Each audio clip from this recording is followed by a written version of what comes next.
पिछड़ी जाति से हैं तो गिनती करने का एक और ही मतलब है कि देश में प्रधानमंत्री भी पिछड़ा होना चाहिए। और देश में पिछड़ों के सबसे पॉपुलर लीडर हैं नरेंद्र मोदी। तो क्या नीतीश कुमार के सर्वे से भी यह निकल के आया है कि 2024 में कोई पिछड़े वर्ग का नेता पीएम बनेगा? और क्या पिछड़े वर्ग के प्रधानमंत्री मोदी ही होंगे? इस रिपोर्ट से समझते हैं। 2024 का सबसे बड़ा प्रयोग मोदी कैसे करेंगे इसका उपयोग? विरोधी हिंदू गिन लें, हिंदुओं को जातियों में बांट दें, पिछड़ा, अति पिछड़ा, दलित, ब्राह्मण, राजपूत, यादव, भूमिहार के नाम पर हिंदुओं का बंटवारा कर दें, हिंदुओं में फूट डाल दें। बावजूद इसके क्या जीतेंगे तो मोदी ही, क्या आएंगे तो मोदी ही। क्या नीतीश ने कास्ट सेंसस का डेटा जारी करके मोदी को फंसा दिया या इंडी अलायंस का ही खेल बिगाड़ दिया? बिहार से 24 वाली कहानी पलट गई है या और भी ज्यादा उलझ गई है? बिहार का सर्वे क्या कहता है? 100 में से 85% आबादी पिछड़ों की है, दलित की है। मतलब देश का अगला प्रधानमंत्री ओबीसी ही बनेगा। मतलब क्या नीतीश कुमार जनेऊधारी ब्राह्मण राहुल गांधी का पत्ता काटना चाहते हैं और खुद को पीएम कैंडिडेट प्रोजेक्ट करना चाहते हैं? क्या नीतीश, लालू और तेजस्वी ने कास्ट सेंसस के आंकड़ों की बदौलत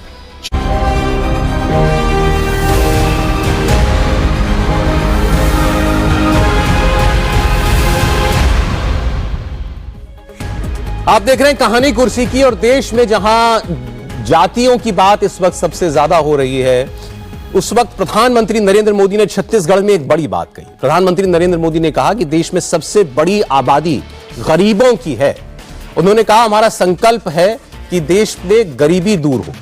कांग्रेस देश को बांटना चाहती है, गठबंधन वाले देश के खिलाफ साजिश कर रहे हैं। प्रधानमंत्री नरेंद्र मोदी ने कहा कि मेरे लिए सबसे बड़ी जाति देश के गरीब हैं। कांग्रेस के शासन ने देश को सिर्फ गरीबी दी।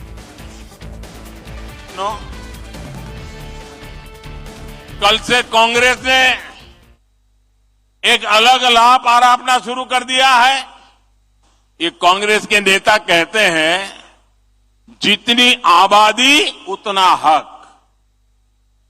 मैं कहता हूं इस देश में अगर सबसे बड़ी कोई आबादी है तो वो आबादी गरीब है। और इसलिए मेरे लिए गरीब ही सबसे बड़ी आबादी है और गरीब का कल्याण यही मेरा मकसद है।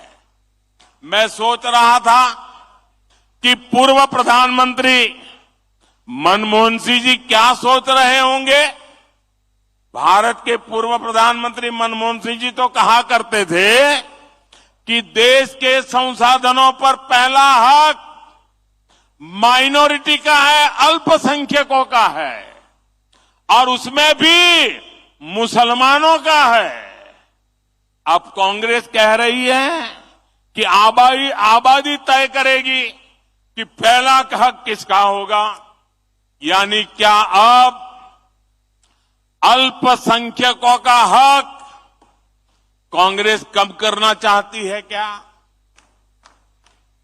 और आबादी के ही हिसाब से ही अब तय होने वाला है तो पहला हक किसका होगा भाई?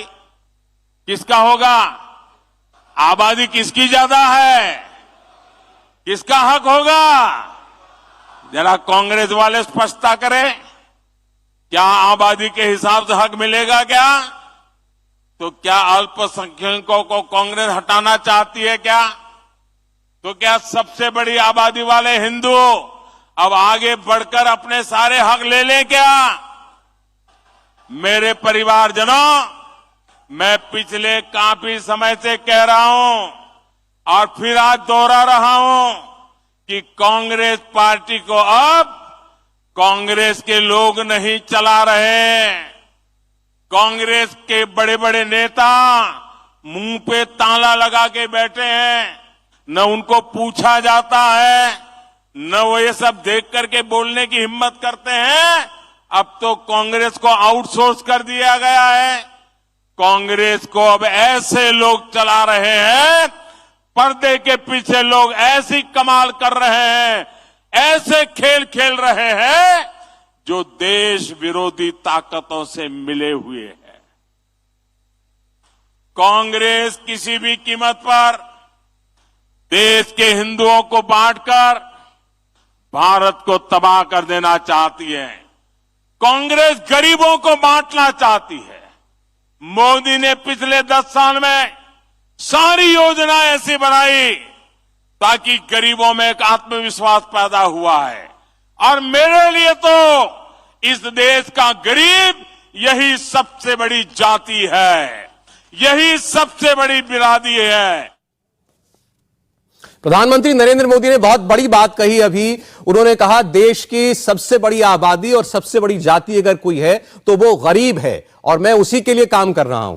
कांग्रेस पार्टी का नारा उन्होंने बताया आजकल है जिसकी जितनी आबादी उसका उतना हक। और पूर्व प्रधानमंत्री की बात उन्होंने याद दिलाई जो कहते थे कि देश के संसाधनों पर पहला हक अल्पसंख्यकों का और उसमें भी मुसलमानों का है। तो उन्होंने कहा कि इस हिसाब से तो पहला अधिकार देश के संसाधनों पर जिसकी सबसे बड़ी आबादी यानी हिंदू जो देश का 80% है उसका पहला हक होना चाहिए। तो क्या आप मुसलमानों को हक लेना चाहते हैं? या आज वो कांग्रेस पार्टी से सवाल पूछ रहे हैं। और जितने लोग आज जाति सर्वे कराने की, जातिगत जनगणना कराने की मांग कर रहे हैं उनके लिए प्रधानमंत्री ने कहा कि ये लोग देश के हिंदुओं को बांटना चाहते हैं। मुझे लगता है बड़ी जब से ये डिबेट शुरू हुआ है और ये मांग शुरू हुई है जातिगत जनगणना की, प्रधानमंत्री ने शायद पहली बार बड़े मुखर शब्दों में इसको डिफाइन किया है कि हमारी लाइन क्या है। हर्षवर्धन जी। नहीं, निश्चित तौर पर बहुत स्पष्टता से। और कल जब वो ग्वालियर में बोल रहे थे तो उन्होंने इसको कहें कि एक तरह से पहली शुरुआत कर दी थी जब उन्होंने कहा कि कांग्रेस राजनीति यही करती है। आज जब वो बोल रहे हैं तो बहुत साफ साफ उन्होंने जिसको कहते हैं कि खोल कर रख दिया है। और ये तो सच है ना, ये बात बार बार लोग कह रहे हैं। और जो लोग ये बहस कर रहे हैं, हम लोग बिहार के 33 साल की बात करते हैं। इस देश में सबसे अधिक समय तक कांग्रेस सत्ता में रही। इस देश में सबसे बड़े